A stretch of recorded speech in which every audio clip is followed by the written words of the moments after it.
beautiful people. It's yours truly, Nicolette Brown, author, mentor, and motivational speaker, coming to you live tonight. I'm so excited. I got tonight's piece. Tonight's piece is going to be talking about honoring the king in your life. But before I get into that, I want to give out a wonderful shout out. Kudos to my master hairstylist, LaKanya Richardson, out of Conyers, Georgia. The name of her studio is called Be Exquisite Studios on Sigmund Road in Conyers, Georgia. That's right, y'all. Cut it all off. Sure enough. Couldn't take them weaves no more. You'll see other videos on my channel about weaves and what to do, what not to do. She did a wonderful job. She's been trying to cut my hair for what, 3 years. Well, I love it. It's low maintenance. I mean, you still got to take care of your hair. I still have to wrap my hair and all this other stuff. But for the most part, I love it. I got some layers. The layers are all over. And when I go work out, all I got to do is tie my hair down and boom, I take off. There it is. So I'm excited and I'm very proud of. She did a wonderful job, and you won't see me doing no hair reviews on any more weaves. And I mean, I don't knock the weaves. I think weaves are a wonderful thing to do if you have, like, you know, a special event that you have to do. But for the most part, I rather wear my own natural hair and its own natural texture. And she's been doing an awesome job. All right, let's get to it. Honoring the king in your life. You know, I heard something very disturbing today. And, you know, after this young lady hears this video, I'm sure she's going to know that it's definitely directed towards her. But you know, for privacy's sake, I will not say her name, but it really motivated me to do this motivational video to encourage the women, to encourage the ladies to honor the king in your life. Now that starts off with three different, that actually is inclusive of three different men in your life. I'm talking about your father, okay? I'm talking about your husband or your significant other, okay? And I'm also talking about your son, ladies. So hear me and hear me good. Well, first let me get into what the disturbing news I heard today. I found out today, I just learned today that someone that I know, like more on an associate level, not intimately, this young lady, I've known her, you know, for a couple of years, and I just learned today that she is divorcing her husband. And I'm saying to myself, well, okay, you know, is he hitting on you? No. Is he cheating on you? Her answer was no. So I'm trying to figure out what was the reason why she wanted to divorce her husband. And to make a long story short, and not make this whole video about her or her situation, she said she never loved him. Blew my mind. How do you marry somebody that you don't love? How do you stay married to somebody for several years and you don't love them? At that moment, now I'm looking at you like you're a liar. And then you out here, you got a good man that goes to work. He don't cheat on you. He's not putting his hands on you. He's not talking down to you. He's not mistreating you. He's supporting you even while you're not working, but yet you want to divorce him because you never loved him. So why did you marry him in the first place? I was baffled. I was just totally baffled. And then, you know, it catapulted me into a position where I see this type of thing happening a lot. You see women out here all the time complaining about this man, complaining about their man. My man cheats, my man hits, my man don't work, my man ain't worth nothing. But he's still your man. You still chose him. So shut up, okay? And stop running your mouth talking about what you don't like or what you don't have, and focus on the positive that you do have. What's wrong with you? Where is your head at? What are you thinking? First of all, take your time. I talked about this in another video. Take your time and get to know this man before you decide to join your life with his life, okay? Before you allow yourself to change your name to his name and become his wife. There are too many women out here that are looking for the good man, and when a good man comes, then you treat him like garbage. Then you don't respect him. You don't honor him the way he's supposed to be honored. Now, I'm not saying all men deserve that, but I do believe that every hardworking brother out here, every man that's faithful to their spouse or their significant other, Every man that's taking care of their kids, whether he's in the home or outside of the home, deserves to be honored, deserves to be respected. He deserves that. He earned that. That falls in the category of trust, honor, and respect. And so how do you honor the king in your life? By showing him respect, by being in his corner. Now, she never loved him. You know what? She did. Now, at this point, now she does not deserve him. But you know what? Let's go a little bit deeper. Can we do that? Let's go a little bit deeper. I have sons, and I've seen other women with their sons, and I've seen them emasculate their sons to the point where basically how they talk to them. Don't talk down to your sons. Don't make them feel like less of a man, even though they're young men or teenagers or adolescents or young adult men. Don't talk down to them. If they have a dream, if they have a vision, then support the vision, support the dream. If you don't know how, then you go ask somebody, how do I support my son's dream, my son's vision? And let me pause for a second. What if your son does not do well in school? What do you do then? Do you tell him, oh, you're good for nothing, or you'll never be anything, or you're just like your... Come on now, ladies. Come on, we can do better than that. You have the power to destroy or to empower. You have that power. You, in your mouth, in your thoughts, in the way that you think, in the way that you talk, you have that power. And how do you exercise that power? By the words that you use or the words that you allow to come out of your mouth. And if that's deeply embedded in you, you need to take a step back. Take a step back and think. Think about, why am I putting my son down? Why am I not encouraging him?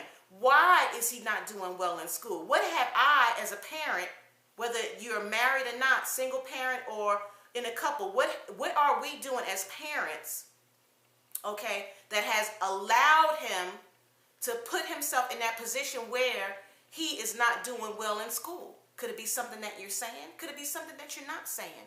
It could be something as simple as not telling him that he's doing a good job, even in the small victories. Even if he goes from, say, a failing grade to now a passing grade. Say he's going from a 69 to a 72. That deserves a victory. Now, some people might disagree. No, I'm only going to praise my son or daughter, but we're talking about sons right now. We're talking about honoring the king in life. That's a young king. That's a young prince that's in your life.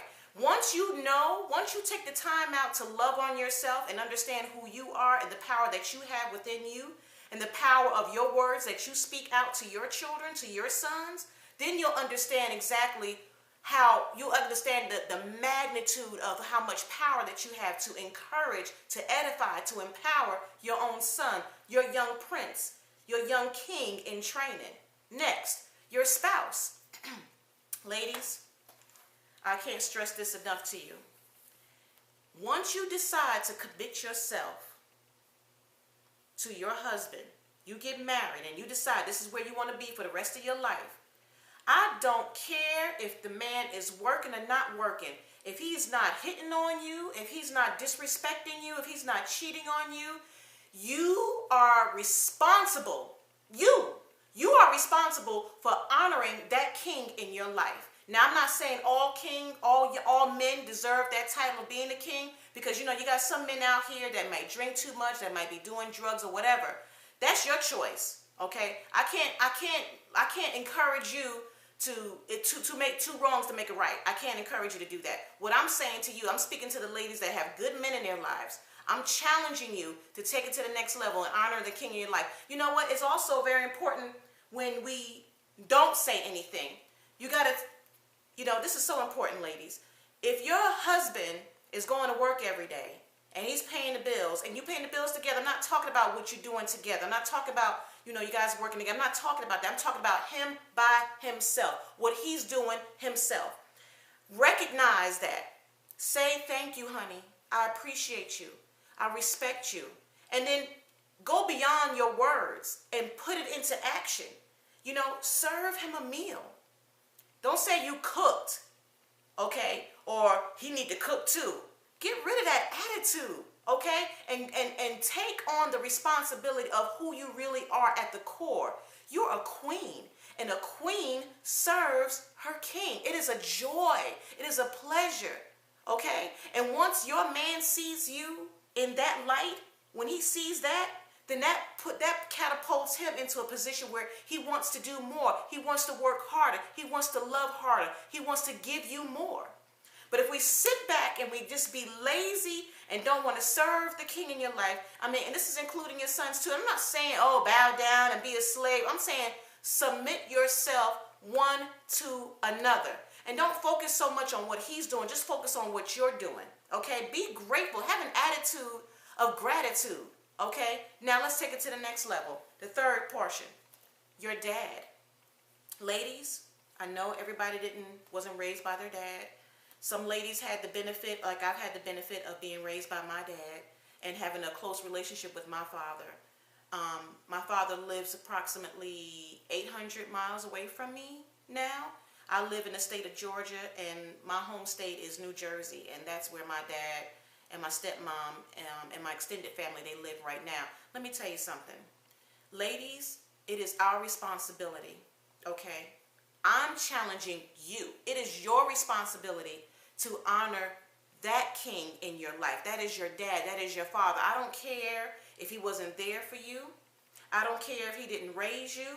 I don't care if he did raise you, but you don't have a close relationship. I'm not concerned about that. I'm saying you, as a queen, you take the responsibility of having an attitude of gratitude that your father partaked in bringing life to you, that he had a part in bringing you to fruition, okay?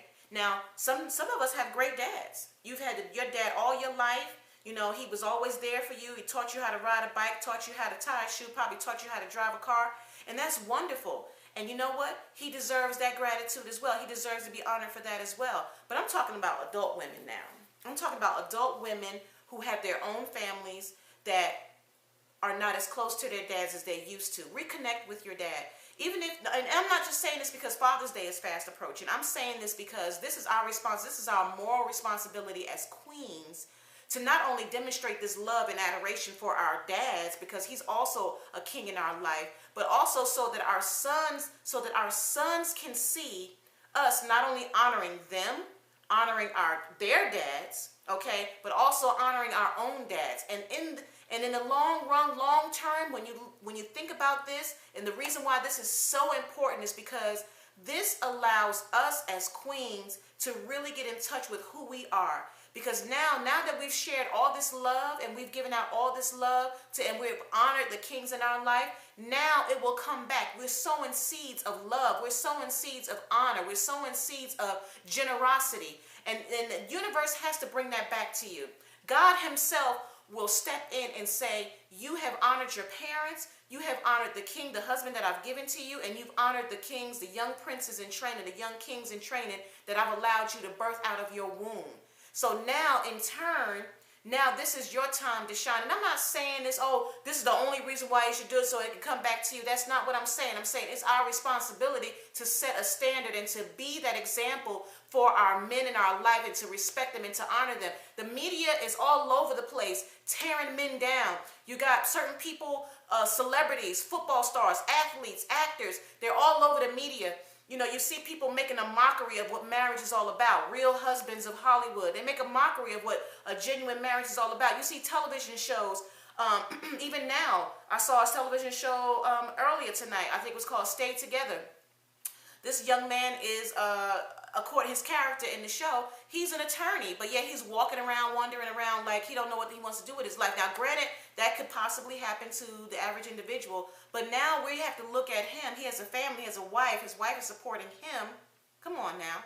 His wife is supporting him. And there's nothing wrong with that. God knows there's nothing wrong with that. But to see that in the media, in the public eye, that somebody's actually writing a script and taking the time to say, now we want him to be unemployed. Now we want him to step away from his scholastic degree of being an attorney. This is a character on a show. But this is what we're taking in as an audience. This is what we're being programmed to understand. This is what we're looking at this. So now he's unemployed. Now he's at home. He's taking care of the twins. But at the same time, he don't know what he wants to do with his life. So he's wandering around aimlessly. And so now what is the image that we're taking in, women? That once you get married, that there's a great possibility that you might have to support your husband for the rest of his life because he don't know what he wants to do? That's a great possibility. And guess what? If you go into your marriage thinking that, oh, you do for me and I do for you, if you don't do for me, I won't do for you, you got the wrong attitude. Don't get married. Step back, pull back, and examine yourself, because that is what marriage is all about. But what I'm saying is to put that into the media. Now our children, we, spouses, couples are looking at that like, what is the media really saying to us in that particular show? What are they really saying?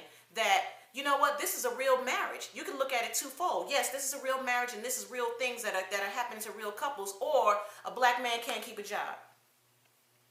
You can look at it two ways. But the way I see it is a negative image that they're trying to put out in the media. So I'm saying, ladies, we as queens have to take responsibility for what God has given us stewardship over. We have a responsibility. We have a moral responsibility to encourage, to empower. We have so much power in our mouth, right here. What we say, how we encourage our kings in our life. And I challenge you, ladies, I challenge each and every one of you to honor the king in your life.